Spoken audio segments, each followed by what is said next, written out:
But name's a better ending to a sports film than Teen Wolf. So that is That's a challenge question. to people out there. Yeah, fill those up. If you don't agree, come here and argue with it if you want to. So we're here today at Straight to Video, as you can see. Obviously, you know, it's 2025, right? But we're stood in a video store in Essence. Like, how does this happen, first of all? DeLorean. 85. Yeah, when's it? 1985. Yeah. It's 1985 to us, yeah. Because, you know, like, obviously, we're in the world of streaming, and we have something like this where loads of people are turning up now, right? How does this come about? Go on, you take it. Me, on this one. TV. And I think people after that nostalgia hit, when they find us, we get that response. People are like, oh my God, I remember, because videos are such a big part of everyone's life, in the 80s in particular, and 90s.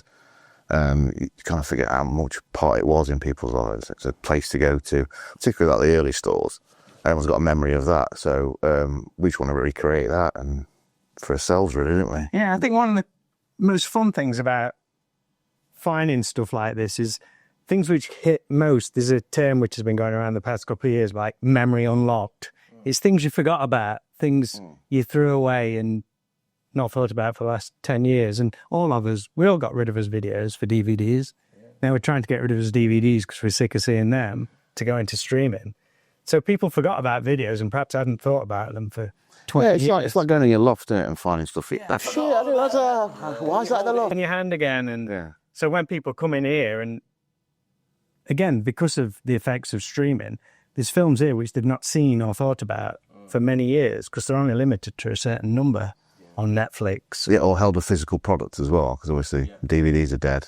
And you can't, apart from like HMV, I think there's not many places that sell physical products anymore. So yeah, we are a video shop, but add museum on the end, and that's pretty much a good idea of... With a twist. With a lemon twist. A little twist. If anyone gets that reference, It'll be a present for you. It'll be a prize. I mean, what's kind of for those that haven't been, what do you get? What's that initial reaction? Because I can imagine that you get a kick out of seeing that. Like, what do people come in and go... Direction you guys gave when you... Pretty much consistent, like, isn't it? I mean, occasionally you get people who wandered in by mistake for some weird reason and go, what's this? And not realise what it is. But, and what's cool about it is the younger kids are freaking out about it as well. It's not just like people our age or older. It's like, we get kids in here who know so much, don't we? That's a real thing. Like 8-9-year-olds are like, I've seen Predator. It's like, wow. You ask them what their favourite film is, they'll say something like Stand By Me, and I'm like, fair play to you that they're your favourite films now in this day where everyone wants something to be happening every couple of minutes and being bombarded by special effects and action. They pick a film like Stand By Me that resonates with them after all this time. So yeah, it's a total cross-section of ages. Of course, I would say it's mainly people, what we'd say, in the 30s upwards. Yeah, I can just about remember VHS stores, but we get it's like Blockbusters quite a lot, and it's kind of not, if you know what I mean. We kind of, Blockbusters is great for people's memories, but we kind of want to go before Blockbusters, so it's like the stores that we used to go into, independent we used to go into, that's where my memories are from, not Blockbusters. Yeah. It's definitely the stores before. Going in there was like, every other day I'd go in there and just watch a film, and you'd pick a film and you had to watch it. That's another thing with streaming. You can go through thousands and go, oh, that's shit, after 2 minutes, turn it off. Films you rented it, you got to bloody well watch it. Yeah. And 9 times out of 10 you'd like it. Well, this is it. I mean, do you find now that people are kind of going the other way? I mean, I don't know whether this is kind of a part of this, where people are moving away from streaming now. Because it's almost like, as you say, it's almost like there's too much to it. It's available now. And people kind of want, at least what the impression I get, people kind of want something that they can hold in their hand. Yeah. I mean, you're saying here now that there's like kids that are coming in. Yeah. Yeah, I think, yeah. They haven't had the kind of nostalgia factor of this. Well, it's something tangible. I mean, can I imagine if they did a museum in 20 years' time about now? It'd just be an empty room. It's true. The cloud. Yeah. And streaming, like, what are we going to do? I don't know. Just sit on a console, I presume. But it's like there's not going to be anything. It's going to be a museum of. Yeah, I remember we used to go around. We used to go around. But can we sit in my bed all night playing on Xbox? That's all. And it's like, that's a worry, really. And I think that to get off the streaming stuff, I think people are doing that. And so the physical product is something that's exciting I've never seen before. So actually, there is like a physical product there. There's a nice middle ground to be found. Yeah, streaming's not the deal. Not evil, isn't it? Definitely not. And it is a nice thing when you don't have to get up off your arse and put tape in, for example, which is extreme laziness. But there's a place for streaming, definitely. But I think with physical stuff, I don't think you can beat that sense of having something in your hand and going to the shop and buying it. But people are just, like everybody, and everyone's just lazy. With the path of least resistance, and you're going to choose it every single time. Why would you get in your car, go to a shop, see if the video's in that might not be there? Sounds ridiculous, really. Yeah, doesn't it? But because imagine doing that. Because of going to the video shop and the one you wanted wasn't there, that led you to find something else. Yeah, you had no choice. And I like that as well. Weird, I think it's sort of like, I don't know if that's a warped nostalgia, but going and seeing your film, it's like, oh, crap, it's on loan. Yeah. And then having to wait another week and, oh, it's there, and the excitement, the buzz of getting it. Whereas if you don't get things straight away now, people just kick up a fuss or they just find something else, where before you had to wait. And I think that anticipation's what's killing everything. And like films don't get a chance to breathe anymore. They're at the cinema for a week and then they're kicked off if they don't sell straight away, and then there's no video release after that. So basically you get cinema, stream, that's it, it's gone, dead, finished. Whereas before it was cinema, give it a year or 6 months, VHS rental, then sell through, and you got excited about it all the time. So there's 3 releases for the film. And you have memories for each one. Going to the cinema to see this for the build up for it. I got the movie magazine before. I was looking at the pictures, and then went to the cinema to see it. So I have that memory.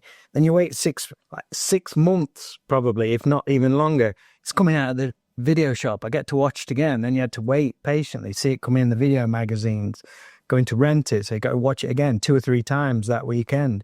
Then, literally a few months after that, you mean I can go and buy this tape and actually own it? Yeah, it's crazy. And watch it as many times. So you had 3 stages, really. Yeah, and then the soundtrack as well. Soundtrack as well, yeah. Yeah, the soundtrack, which is a big thing, which doesn't really. Again, some of the scores are great now, but you never got a lot. I mean, I think the best example of what we just said is Batman, '89 Batman. Yeah.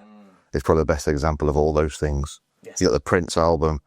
The film was like a juggernaut, huge thing. Like sticker album, magazines was, computer games, board games, everything to do with Batman. Just horse to the system, really, aren't we? Narrow down to everything that's thrown at us at that time. But yeah, but it was like, it's got to be good. Yeah, it's got to be good. Yeah. Luckily, it was good. Yeah, it was. Yeah, unlike the Phantom Menace, which was another one that was 6. So that's a whole different. So, that's a 90s, so don't count. But yeah, I think Batman is the one that is a good example of how to release a film in the 80s and still get that buzz and get all that stuff that comes with it. 15 million copies of The Capes Crusader were released last night at 12 a.m., creating midnight madness in video stores locally and around the country. There hasn't been this kind of chaos since the Cabbage Patch Kids. Holy bankroll, Batman. Warner Brothers stands to rake in over 350 million bat bucks on this one. Wrap up the holidays with the perfect gift. Give them what they want. The movie of the decade. Who's this guy? The smash hit of the season. I'm Batman. Can somebody tell me what kind of world we live in where a man dressed up as a bat gets all of my press? Batman on video cassette. The gift you want to give. The gift they want to get. Specially priced at stores everywhere. I mean, speaking of that, I'm sure people have told you like their stories of when they would come into this kind of place like this. Can you remember kind of that moment where you guys kind of fell in love with this kind of world, this video store world? Was there like a first tape? Was there a first thing as maybe as a kid? Yeah, when videos came out, it was a huge a boom, wasn't it? And they were super expensive as well. God knows everyone afforded them, but if you had a video player, you're like, wow. And my first memory was we rented a pirated copy of E.T. from our local video shop, and everyone from the village came around to watch it. Literally, it was like having a screening every few hours. And basically just getting a video player. My dad brought it home one day, the Betamax. And then you had to go to the video shop to get your films because you couldn't get sell-throughs then. It was just renting. So, these shops just sprung up. I think there was, let's go to Belper in Derbyshire. There was Nathan's Video, Markethead Video, and Leicester and Nick's used to be them as well. So in a small town like that, there was 3 rental places. But yeah, getting Empire Strikes Back was difficult. So I had to send my mum in for that one. But yeah, You have to sweet talk the guy. she had to flirt with the bloke. Yeah, she did. I went in. It was Oceans in Ripley. That was on. Bless you, I got that wrong. It was a shop on Oxford Street in Ripley, and the bloke wouldn't let me have it. So my mum went in, and she came out with it. Yeah? Yeah, she never told me what she did to get it, like, but that's what happened with Empire Strikes Back. But yeah, I think they just sprung up, didn't they? Really? Would you say? Yeah, I think them everywhere really. In like garages, you just have like a gondola like that. Or our news agents. I mean, it was like the heaven for me, but it probably was literally a drop, wasn't it? Mm-hmm. That's all they had. But like, and that's probably expensive for them to do that as well. Because one thing that blows people's minds who perhaps went around during the heyday, some of these, because all the tapes which we have on display, they're all original, what you call ex-rental tapes. So in the slightly big boxes from what you buy from HMV or Woolworths. But on some of the tapes, it's got the original price sticker. And so some range from like $69.95 to $79, $89, I think was probably about the maximum. And people say, is this the correct sticker? And we're like, yeah, you got to understand that these shops had to buy these tapes in. That's the price they brought them at. And then they rented them out to recoup the money. So it probably sounds like a big investment for them. And it was, but the popularity of video back in the day, it's serious. Yeah. They had like a heavy hit. Well, it's the equivalent of 250 quid today. Is that what the... yeah. What, so would you buy a film for 250 quid? Oh, yeah. But people did. And then obviously sell-through came along, which helped that. But the say news agents, if they had a drop like that, it would probably cost them $5,000. Yeah. Which in the 80s is ridiculous. But as I say, that's how popular they were. That's what people used to do. Video shops. I mean, I guess it was before, well, it kind of ran for a similar time as multiplexes, but a huge chunk of time was before the multiplex. So little cinema, one film for 2 weeks or whatever. So I didn't think of that, I reckon that must have helped video shops as well. I used to like there was only really around here, like towns had cinemas. There wasn't, the multiplex didn't exist. No, not until like them. Late 7s. Was it in Derby? First one I went to see in Derby was Indiana Jones Last Crusade. So that's the first one I went. Yeah. So we've talked about this before. It might be at the same screen. I mean, one of the big things I'm sure people ask is, you mentioned there these kind of authentic ex-rentals stuff that you've got here. How do you acquire this stuff? Because, I mean, you would assume by now, I mean, some of this stuff is quite old. You would assume that, like, it would be destroyed or lost in time somewhere. How do you find this? When I got back into collecting, the bug hit me again about 10, 15 years ago. There was a couple of really cool documentaries came out about American collectors. One of the main ones was one called Adjust Your Tracking, which you can watch on YouTube for free. It's an amazing documentary all about American video collectors. They meet some really crazy characters on there.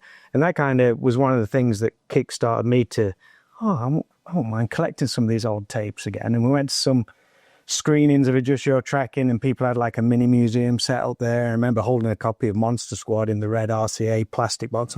And again, it was an unlocked memory, something I'd not thought about for a long time. And that was when you could go into charity shops and they'd have shelves full of ex-rental tapes, along with usual Disney's and Pretty Woman and Dirty Dancing sell-through tapes, the smaller ones, but there'd be loads of ex-rental tapes. So you could come out with bags of them for a few pounds. And that's what kind of started me again, and met a load of cool people on some Facebook groups. There's this whole kind of subculture, which has grown quite a bit over the past few years. So when we started this out, I'd say about 95% were my collection, but then you just get to meet people, which is the cool thing. I've got some tapes up in my loft. Boot sales were good for a while. It's getting harder and harder. People kind of I think that people think that they're worth something, and some are worth a little bit, but some aren't worth, still worth 50p and stuff like that. So the price has gone up on it on certain. Yes, horror tapes are always gonna be super collectible. But it's weird, just when you think the whole landscape's dried up, someone will drop us an email or give us a call. Just the other day, I went down to Leicester and came back with 6 boxes full of like action tapes from the 80s and 90s. So stuff's still out there. You just got to start speaking to people and don't get swayed by crazy prices on eBay because it's crazy. I've seen the ones that are like put in those acrylic cases. It's like graded. We're real. Yeah. Oh, this is quite funny sometimes because a lot of tapes, particularly the American ones that came in the cardboard boxes, so they're sealed in plastic and people get them graded. So it's perfection. And there's been times where people have cracked open the graded stuff, took out a sealed VHS, opened it up, and it's all moldy inside. So that mold will still get in there if it wants to. That's true. Yeah, we do some grades, and then how is that? Sorry, I'm going off topic massively, but like, who decides that they're graded? Same is people like grade the Star Wars. Yeah, but what authority they got over anything? Are they from Canada or are they from? Sorry, A whole different world. isn't it? That's what you wonder. I mean, obviously, I can see here in my kind of line that you have kind of guests come here now. Mm-hmm. I mean, how does that happen? I mean, you've gone from this kind of like museum, real cool thing to now getting people that have been in, I assume, some of these tapes. Like, how does that happen? We started out of the gate doing that when we opened. Yeah, we the did, yeah. first one, the very first one. Yeah, we thought it'd be good to have like a special guest when we opened up. I've got Spencer Wilder, who was Darth Vader in Rogue One, and is the Wolf in Wolfman. He's doing loads of other sort of It's stuff. a new Toxic Avenger film as well. He is. But I'd say that now. I guess. Don't mess with Spence. Been leaked. He's a big guy. Yeah, so he came down and did the opening for us, and that was really good. Then we just started. Was it Graham after that? We had a guy called Graham Humphries, who, if people are familiar, Graham is a total legend in the UK horror scene and beyond, really. But he did the artwork for The Evil Dead, Nightmare on Elm Street, 1, 2. He did versions Yeah, of all of them. it was on like Jaw stuff on it as well, and I thought along there. He did, Like commissioned work. So it does Arrow as well. Stuff for Arrow Video. but Graham's responsible for me not rent, which is probably not a good thing, really. Thinking about it now. But Graham's responsible for me not renting some films because his artwork was so terrifying. There is a new sight and sound to terror. Please, God. This is God. An unstoppable terror never known before. A terror that comes looking for you in your dreams, turning his hunting ground into your worst nightmare. Comes Freddy. The horror begins when you close your eyes to reality and enter a nightmare on Elm Street. Part of a great movie lineup still to come on DC20. Someone said to me, it's like, oh, what's inside these boxes? It's like, Yeah. do you take it off the shelf? And so, yeah, Graham came along. And then since then, we've just been trying to find interesting guests who the Comic-Con scene is very expensive these days. So, Yeah, we're kind of dipping a toe in that. So we're getting people who say we've got Paul Shipper as well, another great artist. Paul Shipper's an amazing artist. Lawrence Harvey. Let's not miss anyone out because we're getting him, aren't we? We've had Cobra from the Gladiator. Everything was Gladiators, that was good. Mike Quinn. Mike Quinn, who was near Norman, done like loads of Jim Henson stuff. Recently, we had Charlie Slaughter, Yeah. Hollywood actor, who was amazing. Everyone's been super cool that we're going to get in. So that's the main thing is like, can we afford them? And are they nice? Yeah, he's just trying to convince them to come to this little town in Alfreton. I can imagine once you get them through the door, they go, oh. Exactly. And they're going to have a day focused on them. They're going to have a great time and meet some amazing... That's the main reason, isn't it? Because you've got, like I say, a day that's just about them. So they go to conventions and there's like, I think Charlie's doing on next month 150 people, 150 celebrities there. So you're going to get lost in all that. But if it's just about him, not that he's got any ego or anything, No. nicest bloke in the world, but like it's just about them. So they probably do better here than they do at convention. Well, we've said that, people have said that, haven't they? Yeah. They've done better here from signings. In 4 hours, and they've done the whole weekend. So that kind of is a good selling point for us. But a bit of pressure as well, because sometimes you think, shit, if no one turns up. Got a little angry little celebrity. Look at that. Unless it's Spencer, they're all little teeny people, aren't they? They're not really... I'm all right with it. I don't have to insist that they're below 5'5".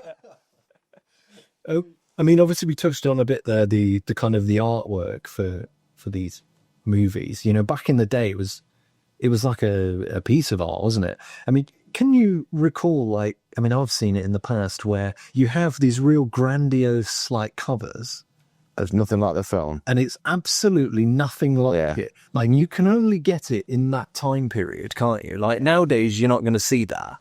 Is there one in particular for you where it was like, that was absolutely nothing like it?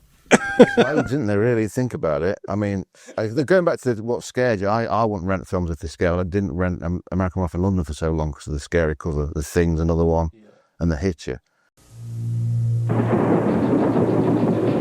The moment he stops, the terror starts.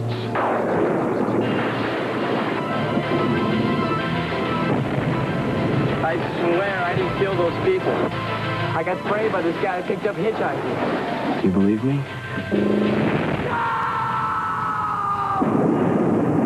The Hitcher starts Friday at a specially selected theater near you.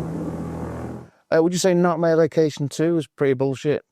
Yeah, I mean, that I can't believe they got away with copyright on that one. Yeah, that's incredible. I do see the cover of that. It's got Freddy and Jason on the front cover. So they've just really gone for it. But they've drawn it, so they've got like, I can't believe they got away with it. Can you think of any other ones that are like bullshit? Well, we've got one, if I'm not going to spoil me dipping under here too much, which is... Oh, yeah, this is a good one. This is a really... one which our friend Stephen Mason loaned us. Sometimes we get some tapes in which are too valuable for us to buy. So they're like, let's just borrow it for a minute and display it. So if anyone can see this film called The Go Kids. And it clues us to Goonies. Exactly, yeah. Let's use the Goonies font, almost change it to the first couple of letters. Yeah. Same colour scheme, but it's nothing like it. But they obviously had a certain market which they would go for. Jump on the back of that. The worst one was not an 80s, it's a Kangaroo Jack, isn't it? Have you heard of that one? I've heard of it. Yeah, basically there's nothing to do. The kangaroo's in it for 2 minutes or something. It's like the front cover's all this kangaroo thing. It's nothing to do with the kangaroo, apparently. It just keeps pulling up in a dream. I can't, other ones, I'm looking around now trying to think what we've got that doesn't... We've got a film down there called 2019, and which came out during the 80s, and I'm sure the special effects couldn't live up to what the imagery on the front served up. But yeah, there's so many. But that was the key. It's like everyone was working on such a budget back then, a lot of films, so got to draw people in. I think they still do that now, don't they? If you think about it, especially independent scene, you see some great posters, and then you watch the film like, Jesus Christ, there's actually probably worse now in the indie world, I think. Yeah. They would spend a lot of money on posters and get a great looking poster. Yeah. And because you're streaming, you've got to draw people in, and you end up watching something that's nothing like what's on there. But 80s is very ambiguous, though, because the thing is, that's all you had to go by, because there were no magazines out. I don't think Empire was around till 88, 87. Yeah. And then Total Film didn't come till mid-90s. There's no internet, so how are you going to find out about films? By the cover. And you just go for it. I mean... I think mainly horror films are most responsible for that, really. I'm just scouring over the shelves. I think for comedies and stuff, you just went for something that you knew, didn't you? If John Candy's in it, you're going to rent it. Or if Stallone's in an action film, you're going to give it and Schwarzenegger, you'll give it a go. It's looking beefy and muscly on the front. You're off. That's what I was after. Beefy, muscly, man. Baby oil. yeah. I mean, you get caught... Ryan said it, not me. I think like Raw Deals, anyone, like I felt like I've been shortchanged. What a piece of shit that was. But cover, I don't think Die Hard does a good... I mean, it's an iconic cover, but I always think it looked like the Manhunter cover. You like that cover, though? I do like it, but it's not... It doesn't... I don't think it encapsulates what it is, because it's green on the front cover. Green? A little bit green. I say it's grey. But it's not human looking, is he? It looks like a zombie. Shadows, mate. So I think it's a strange... It's like Lethal Weapon, another cover that I think that looks a bit shit. Yeah. Mel Gibson doesn't look like Mel Gibson on front cover. And how the hell that sold, I don't know. Quality of the film, mate. Oh, yeah. The quality of the film. I mean, obviously, I'm sure everybody asks you the typical question of what could be your favourite movie, and I'm not going to ask that because we could be here all day, right? But like, what's the one for you guys that you find you always go back to? I think people have like a go-to movie, don't they? Like one that maybe they can relax to or just have a fun time with. Do you have like a go-to one? Yeah, I think that changes. There's like about a few hundred that I'd go back to. I'd say so, but really I go through circles of going, I'm obsessed with this film, and then go, I'm not obsessed with that film. But there's so many that I've got that I'd go back to and feel more than comfortable with to watch. Like American Life in London, Jaws, stuff like that, Shining.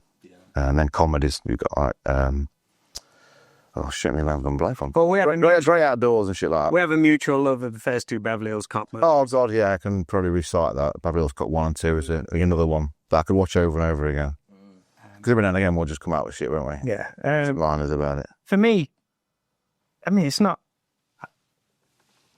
a unique choice or anything like that, but Ghostbusters for me is a film I loved and adored when it came out in 1984. And to see how that film becomes more adult, the more adult you become. Yes, you just miss. You miss so many subtleties in. You just realise the comedy genius of everybody in there. And just like Rick Moranis in it and things like that, subtle things he does and just little tweaks in the... Little tweaks in the... Scars is talking about people could turn up and who they are. Brilliant. It's brilliant. I mean, we've got a cinema room at the bottom and we'll sometimes just put a film showing in the back and I can walk in and within a minute I'm laughing at something, some physical comedy aspect in there or just this line in the script. Just subtleties in that film are fantastic. And another film, again, we're very mainstream, I think. We're not trying to... Yeah, not trying to be posh and clever. Yeah, another film we love is Teen Wolf. Yeah, Teen Wolf is a joint love. Yeah. From Golden Child's another one. Golden Child, yeah. So Teen Wolf, we've got that sort of a bit of a saying, well not a saying, but Teen Wolf and Golden Child are like probably more watchable than Teen Wolf in particular. I think it's more watchable than Back to the Future. And then Back to the Future is a lot better film. Teen Wolf is much more like, and it's funnier. Mm-hmm. Some genuinely funny. Genuinely funnier than Back to the Future. But it's not, admittedly, it's not a better film, but it's more watchable. Listen, because we all know Back to the Future, back to front now. So when you put Teen Wolf on, there's still a bit of a... Back to the Future hasn't got a montage. I know loves a montage. Especially one where he wins. There's two montages, isn't there? Whereas on the Wolfmobile doing the back Okay, right, yeah. ish. But the end bit, I mean, I don't know if there's a better ending to an 80s film. Other than, would you say Teen Wolf Karate Kid go to end? Yeah, that's a good one. If anyone can name a better end, There's a good one. Rocky 2's a... I mean, Rocky 4 is basically just a complete montage. Yeah. But more like an ending. Like a proper end. Rocky 2's the best ending. Shouts to his kid at the end. Oh, God, yeah. Yeah, I'm cold, right? Oh, that's amazing. I cried about it. Watched the other day. You positive big cry. Funny. Well, yeah, the director's cut. That's not in it. No, the director's cut. Rocky 4 takes the kid situation out of it. Wow. Completely. That's like a... But the one bit, punch him out. That's not in it. Okay. And he goes, I love you too. Then that's gone. He starts talking about fucking Cold War shit for a bit longer. Yeah, there's just enough in Rocky. Yeah. You don't want to beat up half the time. That's the biggest problem with it, I think. Ooh. But so Rocky 4, no. Rocky 2, yes. But what year was that? Not the 80s. Rocky 2 ending. Come on. Then Paulie gets up and goes, go, Rocco. Sorry. But name's a better ending to a sports film than Teen Wolf. Right. So that's the challenge question to people out there. Yeah, for those out there. If you don't agree, come here and argue with it if you want. Oh, to finish off with, you guys have now obviously been getting people come over from like America now visiting. I mean, I'm sure not just for here, but like, what's that like? I mean, is it really straight getting this kind of transatlantic like thing happen now? Did they come in with like a different feel, or did they have the same kind of feeling that the British would get? I don't know. I'd say not much different, would you? Yeah, I mean, that's the thing. We always say everybody's got the same story. Renting films Friday, Saturday nights. And it never gets old because we're all sharing this same thing. So, and that is, I think it's probably worldwide because video was such a massive thing. So everyone's got that same story. But yeah, it's great to have people come over from, we had a guy from Be Kind Video, which is doing a similar thing to us out in California. He messages on Instagram one time, said, I'm coming to the UK to visit some friends. I might pop in if I can. Like, okay, yeah, great to see you. If you make it, then a couple of months later, he just walks through the door with a bag of tapes for us. It's amazing. It's really cool, isn't it? Yeah. Either people from Ireland, Scotland, everywhere, all down the country, really. And it's like even people who come down from down the road, we're grateful for it. So it's there's not really a different response. It's pretty much the same, and you get someone who gets a little bit more excited, which is great. Then people who play it cool. But yeah, it's a mix. It's great, but where the front doesn't make any difference really. It's the same sort of response. Cool. Well, thanks very much for having us, Warren. Thank you. And yes, for those that want to check out straight to video, you can come here, just in Alfreton in Derbyshire. So come check it out.